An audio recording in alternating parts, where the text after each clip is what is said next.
Halo, assalamualaikum warahmatullahi wabarakatuh. Welcome back to my YouTube channel. Yeay.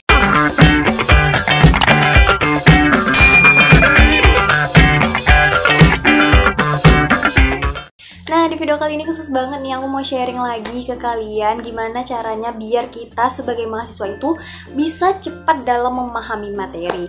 Nah, disclaimer dulu nih, ini video merupakan pengalaman aku pribadi, jadi bisa jadi apapun yang aku sampaikan di sini tuh akan berbeda dengan orang-orang lain. Tapi di sini aku mau sharing ke kalian gimana caranya atau caraku sendiri memahami materi yang diberikan oleh dosen.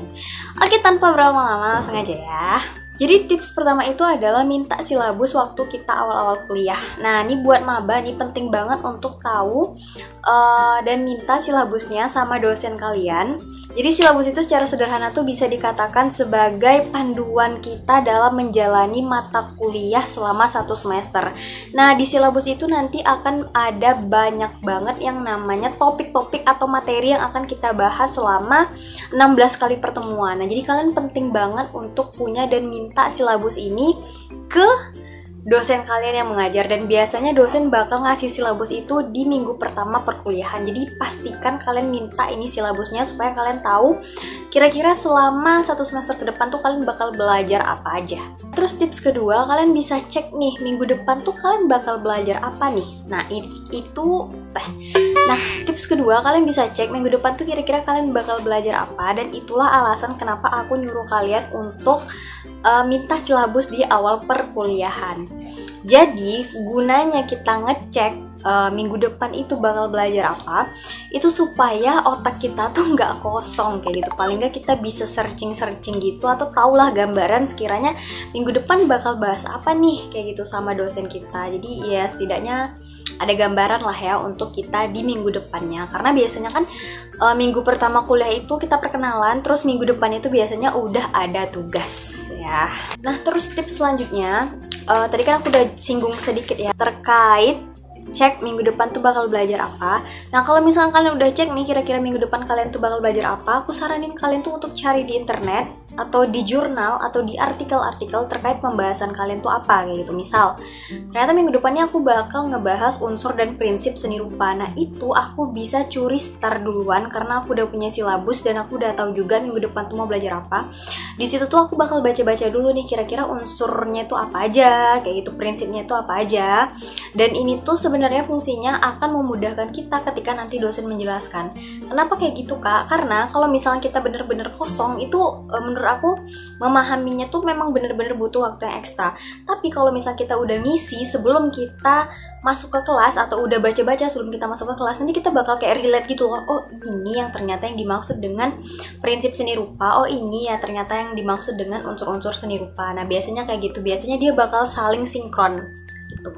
Nah, terus tips selanjutnya itu biasakan fokus saat dosen menjelaskan. Oke, kayaknya di beberapa video aku juga banyak banget ngejelasin atau ngebicarain terkait fokus kalau misalkan dosen kita lagi menjelaskan. Ini kenapa? Karena gak bisa dipungkiri kalau misalkan kita tidak fokus saat dosen kita menjelaskan, biasanya kita tuh gak dapat apa-apa, yang bener-bener zong banget kayak gitu. Apalagi pas dosen ngejelasin kita sibuk main handphone, biasanya kita tuh fokus kita tuh bakal terbagi gitu loh. Makanya aku saranin untuk fokus banget ngedengerin apa yang dosen jelasin. Dan kunci untuk fokus itu adalah memperhatikan ya. Nah, dulu aku mau kasih tahu ke kalian, dulu waktu aku kelas 6 SD ya, aku tuh kalau misalkan guru aku lagi menjelaskan, itu kita sama sekali nggak boleh megang pena. Bayangin. Jadi waktu kelas 6 SD itu kalau misalkan kita megang pena, itu penanya langsung disuruh antar ke depan, langsung dipatahin sama bapaknya. Bayangin gitu. Saking bapak tuh mau kita tuh merhatiin dulu baru boleh nulis. Jadi emang ada timingnya untuk kita nulis. Tapi sekarang tuh beda banget ya sama waktu aku SD dulu. Kalau sekarang tuh emang kayak merhatiin, aku sambil nulis kayak gitu.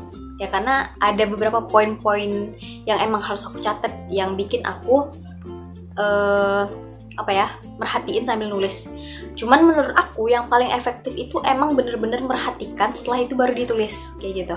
Emang bener-bener itu masuk banget sih waktu aku kelas 6 SD. Tapi kalau sekarang udah beda zamannya, udah nggak banyak lagi kayaknya dosen yang kayak gitu ya. Namanya juga kita udah mahasiswa kan, jadi cara-cara belajarnya itu udah beda.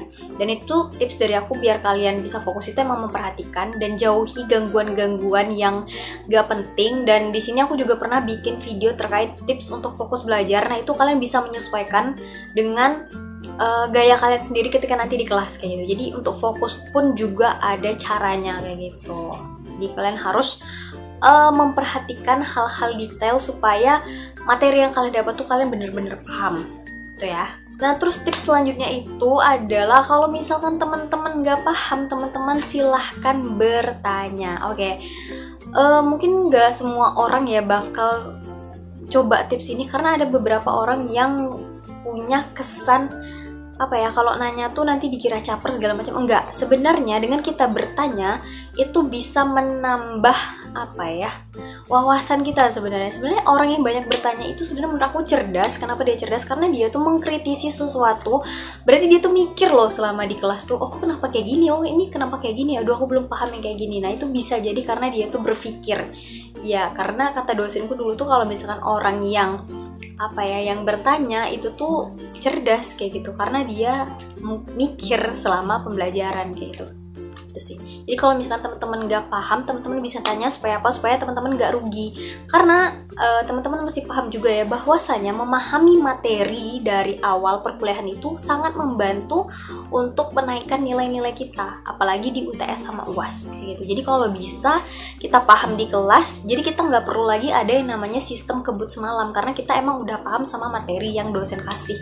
Sebegitu pentingnya dan sangat-sangat penting kita memahami materi, makanya kita harus fokus dan segala macamnya tetek bengeknya itu harus kita perhatikan kayak gitu. Jadi kalau misalkan emang bener-bener nggak paham, tanya aja nggak apa-apa. Dosen tuh nggak marah loh kalau kita bertanya kayak gitu. Biasanya dosen tuh senang kalau misalkan ada mahasiswanya yang aktif di kelas bertanya dan segala macamnya. Ya mending nanya daripada kita diem, daripada kita nanti pas UTS atau pas UAS nilainya jelek kayak gitu. Jangan sampai nih nanti teman-teman malah karena nggak mau nanya, malu segala macam, malah jatuhnya nilainya jelek, terus ternyata malah ngulang gitu mata kuliahnya. Mending nggak ya gitu, mending kita nanya sih daripada kita nggak tahu sama sekali, atau daripada kita diem-diem aja.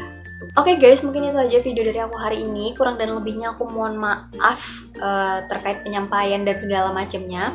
Dan aku ingatkan lagi bahwasanya video yang aku sampaikan ini merupakan pengalaman aku pribadi. Jadi emang yang udah aku rasain selama aku kuliah. Dan buat kalian yang baru datang di channel ini, jangan lupa untuk like, comment, dan subscribe channel ini supaya aku makin semangat lagi untuk bikin video. Terima kasih, dadah.